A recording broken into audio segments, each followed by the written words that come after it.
બતાવવા જઈ રહ્યા છીએ.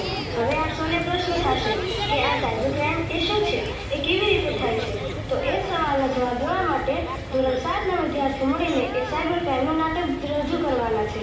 આ નાટકમાં કુલ 4 દ્રશ્યો છે. સૌ પ્રથમ આપણે દ્રશ્ય 1 જોઈશું.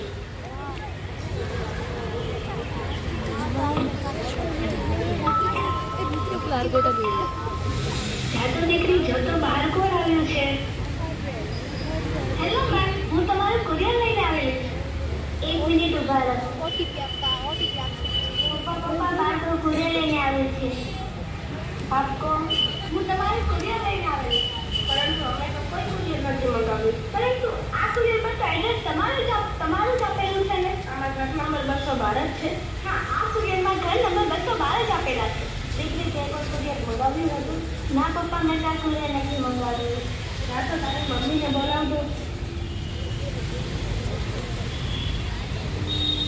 મમ્મી પપ્પા બોલાવે છે. ચાલ હું તારી સાથે આવું. શું થયું? તે કોઈ કુરિયર મંગાવ્યું હતું? ના, મેં કોઈ કુરિયર નથી મંગાવ્યું. અમે તો કોઈ કુરિયર નથી મંગાવ્યું. તમે આ કુરિયર રિટર્ન કરી દો. ઓકે, તો આ કુરિયરને રિટર્ન કરવા માટે તમે મને ઓટીપી નંબર આપો. ઓકે, 230 130. Okay, thank you. થોડા સમય પછી. અરે આ શું થયું? આપણા ખાતામાંથી તો 1 લાખ રૂપિયા ઉડી ગયા. આવું કેવી રીતે થયું? ખબર નથી, મેં તો ઓટીપી નંબર જ આપ્યો હતો. ઓટીપી નંબર આપવાથી આવું થયું હશે? ખબર નહીં, આપણી તો 1 લાખ રૂપિયાની મહેનત પાણીમાં જ ગઈ ને. અરે રે, આપણે 1 લાખ રૂપિયા